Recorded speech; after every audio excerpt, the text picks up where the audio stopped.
Welcome in. You didn't find this by accident. This is the Whisper Lounge, a soft space for the conversations we weren't supposed to have. While you're here, you can leave a tip using the captivate.fm link in the show bio. And if you're ready, your complimentary 7-day exploration journal is waiting. Just head to whisperlounge.club/join to claim it and be one of the first to step inside to explore. Have you ever watched a group of kids play? I mean, of course, we all have, right? They run wild. They make up stories. They laugh without worrying about how they sound. I've even seen where they'll practice different laughs to see what feels right. And in that moment, they're learning about themselves, about other people, about what they love, and how they want to move through the world. Now think about how we treat sex. We take something so vital to our well-being, something so core to who we are, and we hush it. We police it. We make it rigid or hidden or even performative. Today, I want to talk about sex as play, not performance, not conquest, not shame, but play. I have this memory that resurfaced recently, one I hadn't thought about in a really long time. I was maybe 5, 6 years old. I was young. There was this neighborhood girl who lived next door, and we played together all the time. One day, we were playing house. And like so many kids do, we had a doll that played our baby. And we were, I guess, husband and wife, though I had no framework at the time for what a same-sex couple even was. And as part of the play, we crawled into a bed, pretending it was our shared bed in the game, and we kissed. Not a little peck, but kissed a little bit. I remember it really clearly. It was soft and sweet and innocent. There was nothing strange or sexual about it, just exploration, mimicking what we had seen, I guess. Play, affection. It felt fun. It felt warm. And for years, I've never spoken about, I don't think I've ever shared this memory. What's interesting about the fact that I haven't thought about it in a while is that there was a long period of time where I thought about it often. Because at some point, maybe not long after, I started to feel ashamed of that memory. I couldn't even tell you where that shame came from. Nothing dramatic happened, but this feeling crept in, this quiet sense that what I did was wrong somehow.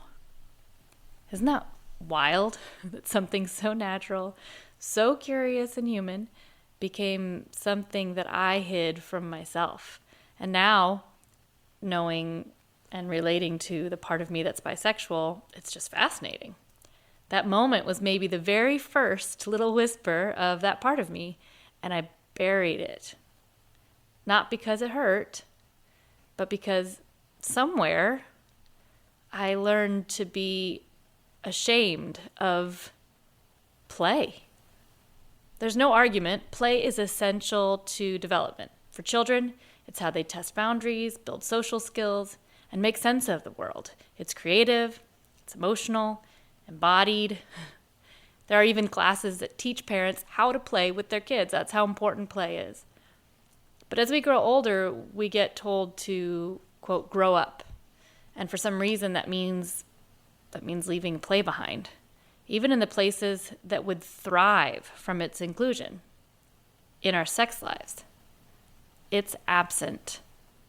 Or maybe it's only allowed in the most performative and curated ways.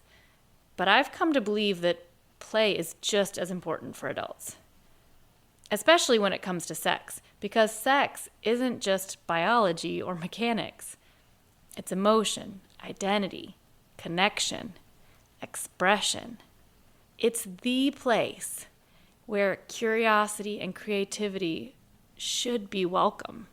Kind of like an artist creating a canvas. I recently read in a book called The Creative Act by Rick Rubin how the intention of art and what an artist does is not create the masterpiece. It's the creating of something that's the point. It's where the curiosity is, and the creativity should be celebrated. There's no end goal. And then all of a sudden you have this beautiful masterpiece. Let's pause for a second here. It may seem like I'm changing subjects, but these are two topics I see an important link between. So hang with me. Okay, why do we treat sex as separate from who we are?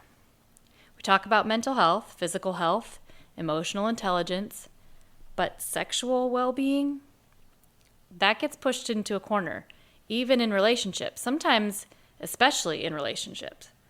People go years without talking honestly about what they want, what they like, what they're curious about. And that's wild because our sexuality is deeply personal. It's one of the most raw human parts of us. Whether you're having sex or not, whether you're partnered or solo or somewhere in between, your sexuality is still part of your you-ness. And ignoring it doesn't make it go away. It just makes it harder to live fully. We can see the depth of the negative impact when our sexuality is mistreated, disrespected, or abused.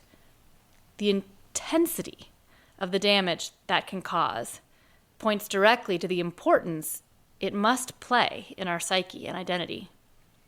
And yet we don't study it in school, we rarely talk about it with friends, and we often treat it like something optional rather than foundational. But it is foundational. We feel it in our bodies, in our relationships, in our self-worth. So what if, just like emotional or physical development, we treated sexual exploration and intimacy as something worth nurturing? For me, this shift came slowly. I had a few experiences that started opening my eyes. And one of the biggest was discovering sensual dance. If you've never been a part of a sensual dance community, which many people have not, it can be hard to explain. But the experience of moving with another person, maybe someone you're not even physically attracted to, which happens often, in rhythm, in sync, without speaking, it's electric. It's not about flirting. It's not even about wanting sex. It's about sensing. Touch, sound, movement, energy. It's an intimacy that doesn't have a destination. It's complete in and of itself. And it showed me that sensuality, this realm between affection and sexuality, can be a form of adult play. There's connection, communication, trust, imagination. You're in your body, but you're also with someone else, co-creating something, moment by moment.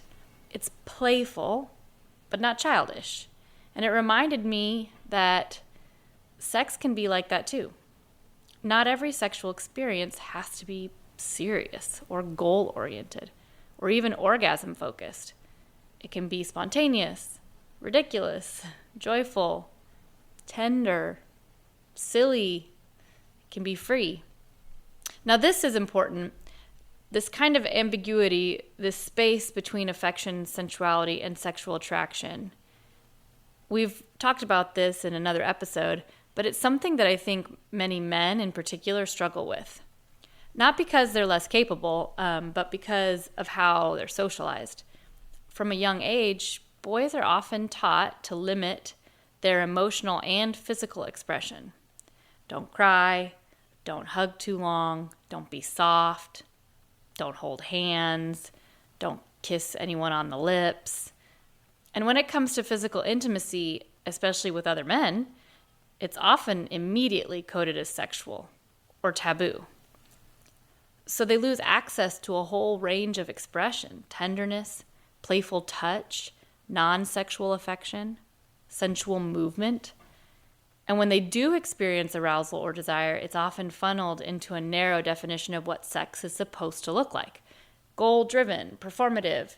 Often it's disconnected from emotion or exploration. So no wonder play feels foreign. But when I've watched men step into places where touch is allowed to be playful, where sensuality isn't about dominance or performance. It's powerful. They soften, they laugh, they connect. And that's the point. We all deserve space to explore what it means to connect with someone physically, emotionally, erotically, without a script. I will say that somehow in the way I developed to be, to give you my maybe personal perspective or side of things, I am not a, quote, playful person. It is difficult for me to even daydream. My imagination, even as a child, was pretty literal. I would be the one to arrange the dolls in the dollhouse, not play with them. I would color in the landscape with realistic colors. A tree could never be purple. An ocean could never be green. A tree is green and an ocean is blue. And that's it. And, even as an adult, I'm not turned on by silly.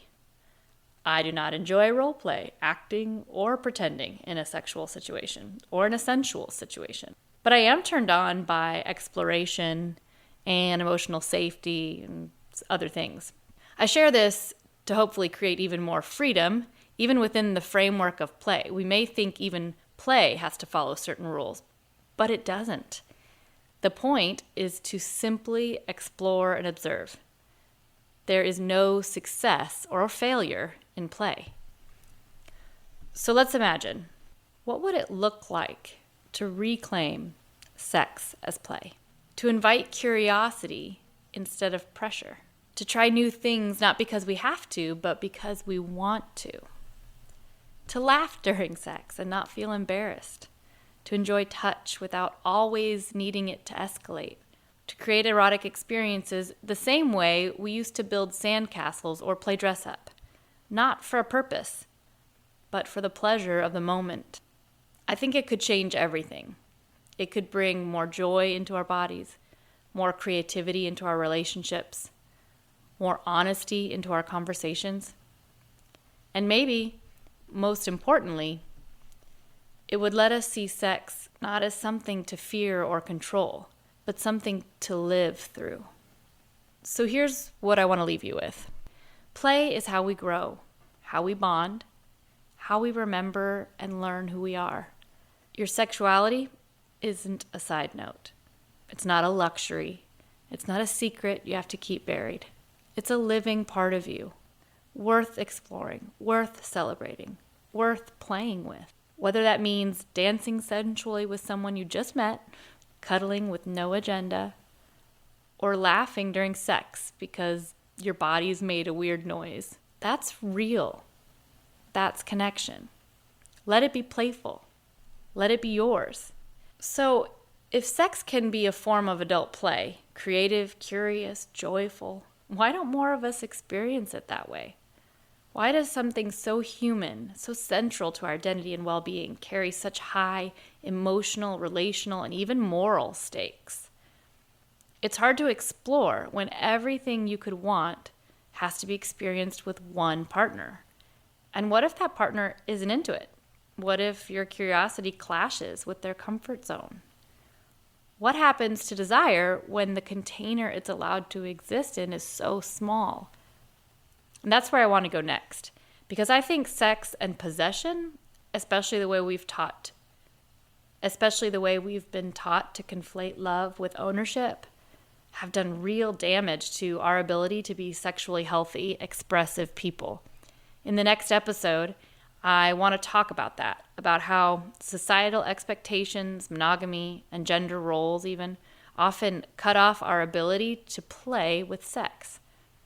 And I want to offer a different lens, one that doesn't come from a textbook, but I'll actually reference a little bit from fiction, the book series, The Clan of the Cave Bear.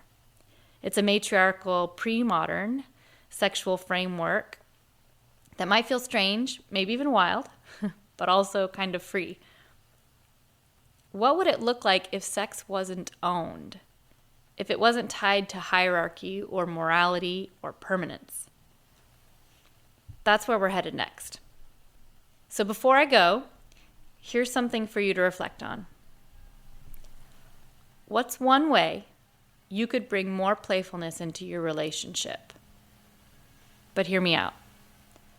Bring more playfulness into your relationship with your own body or with a partner. It doesn't have to be big, just something a little more curious, a little more free. So until next time, stay curious, stay kind, and stay playful. Thank you for being here. Tip the lounge or grab your free journal while it lasts at whisperlounge.club.